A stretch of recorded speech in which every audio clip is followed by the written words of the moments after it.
Welcome back to a Titan video. In this one today, we're going to install these rough country shocks on my Titan Pro4X. While I'm doing this, I'm also going to change the tires and service the rear brakes. And it is possible to do this job with the tire on there, but since we're doing that other work, it's going to be a lot easier to have the tire off to do this. And some tools we're going to use. We've got our impact with a 19mm socket, 21s to remove the tire. I've sprayed the nuts with a penetrating wool. I have a breaker bar, a ratchet, and a torque wrench. I've also got another extension with another 19mm, and I've got some new hardware. I'm going to put new hardware on. I bought a kit from Z1 Off-Road, and they have suspension bolt kits, which comes with the proper bolts and proper nut. If you want the OEM part numbers for those nuts, there it is, and the OEM part number for those bolts. So let's get going.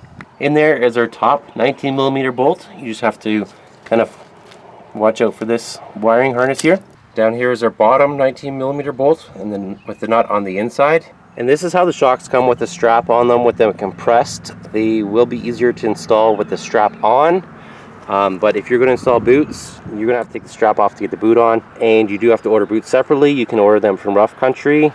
But keep in mind that they come in singles. I accidentally only ordered one, so I sourced two from somewhere else. We're going to do the lower first. And this one's a bit tricky because my sway bar is actually in the way here. So we're going to do it this way. Bad. Okay, so I got that bolt out. The bolt came out pretty easily, but I did have to remove the one nut from my sway bar and move it out of the way a little bit. Now this shock should hang freely now, and it will expand a bit. These are the factory OEM Rancho shocks.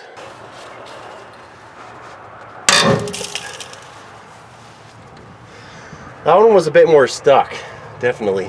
Just before we install this, let's compare our new bolts to our old bolts. Those match.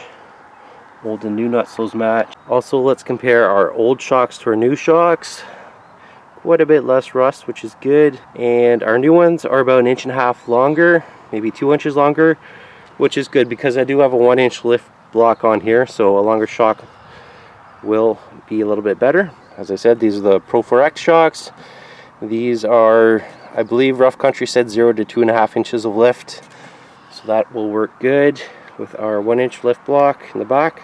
Alright, I've got my torque wrench set to 111 foot-pounds for the two bolts, and we're going to use some blue Loctite that's going to help protect the threads and keep those bolts on there. I believe these are special sort of locking nuts, but so yeah, so you probably do want to get new nuts or else Loctite them, but we're going to Loctite them anyways.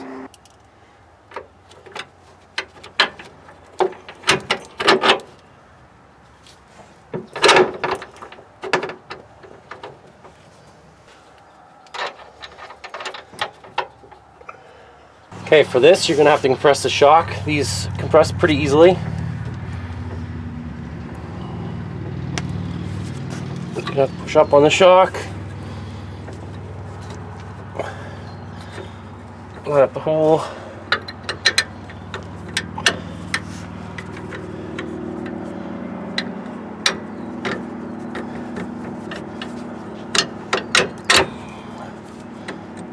A little tap.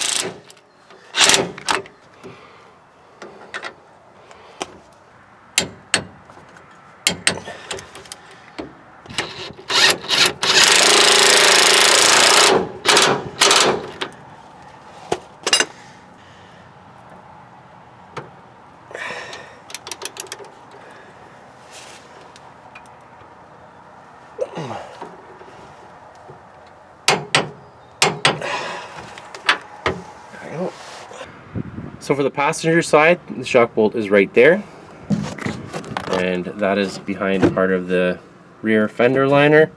There's one Phillips screw right here to remove. That is in there. Procedure is exactly the same. We'll do a full review after I do the fronts.